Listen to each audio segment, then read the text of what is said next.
সাথী বন্ধুরা আমার, কেবলই মনে পড়ে যায় দেশের মানুষের কথা। দেখুন, তাই একটু না বলেও পারি না। বড় হৃদয় বিদারক মর্মান্তিকতা।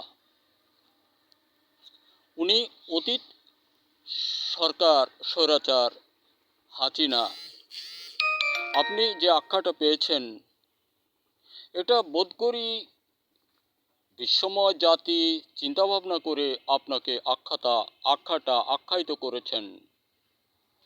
বলুন, আপনার কি আর কিছু বাকি আছে? এদেশের মাটি আপনি আপনার ভারতীয় দাদা বন্ধুদের নামে লিখিত করে দিয়েছেন। আপনি কি চাইবেন ডক্টর ইউনূস সাহেব সংস্কারমূলক দেশটা তিনি চালাক? চাইবেন না। আপনার সদল বলে যারা আপনাকে সমর্থিত, তারাও চাইবেন না ডক্টর ইউনূস সাহেব এই দেশ চালাক, সংস্কারের কাজ করুক, উনি সঠিক নিয়মে উন্নত শিরে দাঁড়াবার সুকৌশল এদেশে জনগণের জন্য করুক। আপনি যেভাবে হত্যাযজ্ঞ চালিয়েছিলেন অতীতে, সেই ৭১-এর সৈনিক যারা বেঁচে ছিল তৎকালীন সময়ে, আপনার বাবা ভারতীয় মানুষ দিয়ে মারাইছিল। ওই পাকিস্তান ঘেঁষিত যে সৈনিকগুলো আমাদের দেশেই, পাকিস্তানে বাড়ি ছিল, অনেক সৈনিক এভাবে মারা হয়েছিল। রক্ষী বাহিনী টাহিনী বিভিন্ন দিকে, যাব না আমি এখন ওদিকে। তাহলে আপনাদের করার কি বাকি আছে বলুন? দেশের যা টাকা পয়সা সকলটাই আপনারা কয়মাই প্রতি আত্মীয়স্বজন জামাইজন নিয়ে লুণ্ঠন করে বিদেশে পাড়ি জমাইছেন। আপনি কি মেনে নেবেন ডক্টর মোহাম্মদ ইউনূস সাহেবের শাসন? আপনার মতো চরিত্রের মানুষ যারা এদেশে বিভিন্ন দলের মধ্যে বিরাজ করে, এরা কি মেনে নেবে ডক্টর ইউনূস সাহেবের শাসন? মানবে না। কারণ ওরা একটা চোরের জাত। আপনার আমার তার আরেকজনের মতো। আমরা যতই বুলি আওড়াই না, আমাদের বুলির সঙ্গে আমাদের গালি মানায়, কিন্তু সুযোগ্যতা মানায় না। এজন্য এই গালিটা আপনার বাবাই অনেক দুঃখ ভরে হোক আর যেমন করে হোক বলে গেছিল, সকলেই পেয়েছে স্বর্ণ হীরকের খনি, আমি পেয়েছি চোরের খনি। আর আপনি এটা বাস্তবায়ন করেছেন, অধিক হাতে রূপদান দিয়েছেন। আপনার বাবার মুখেও আপনি থুক ধরেছেন। আপনার বাবা কিন্তু এমনটা করছিল না। উনি ভারতের সহযোগী ছিলেন। যেদিন টানা উড়ালেন স্বাধীনতা সংগ্রামের পর, যেটাকে পতাকা বলি, উড়ালেন দেশের মাটিতে, ঠিক পরের দিন থেকেই আপনাদের সদল বল নিয়ে, আপনাদের ক্ষমতাধর মানুষদেরকে নিয়ে, আপনাদের দলকে নিয়ে ভারত ইন্দিরা গান্ধীকে সমর্থন দিয়েছিলেন। কারণ যেদিন পতাকা উত্তোলন হলো দেশে, ঠিক পরের দিনই ভারতীয়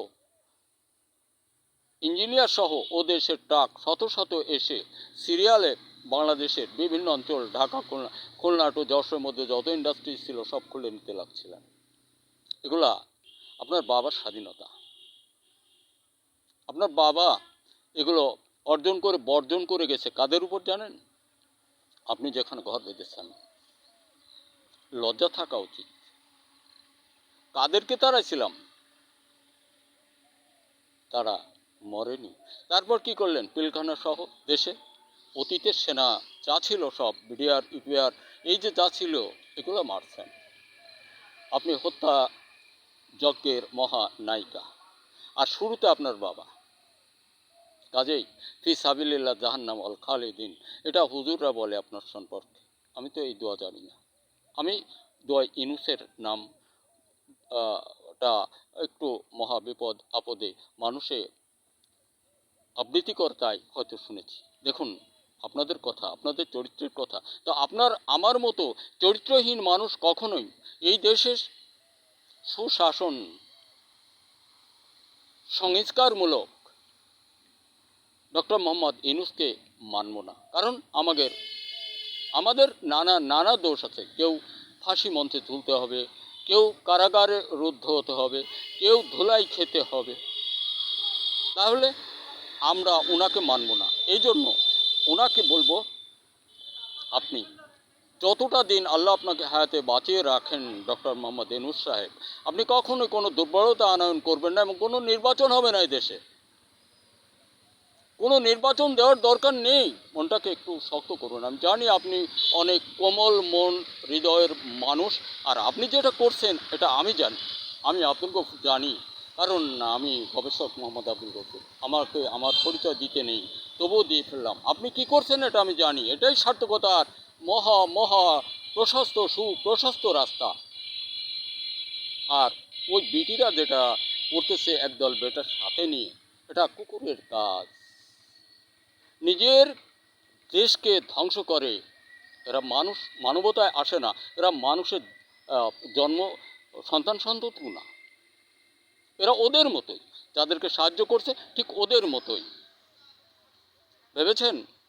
দেখেন প্রাকৃতিক কৌশলগুলা, এই যে নরেন্দ্র মোদী সাহেব তার দেশের যেভাবে সংখ্যালঘুদেরকে হত্যা করছে, হত্যাকাণ্ড যজ্ঞ বিভিন্নটা যেভাবে অত্যাচার চালিয়ে আসছে, আল্লাহর পক্ষ থেকে তার কী হয়েছে দেখছেন? এটা তার বাইবেল, কোরআন, হাদিস মানে বিশ্বের কোনো গ্রন্থে নেই।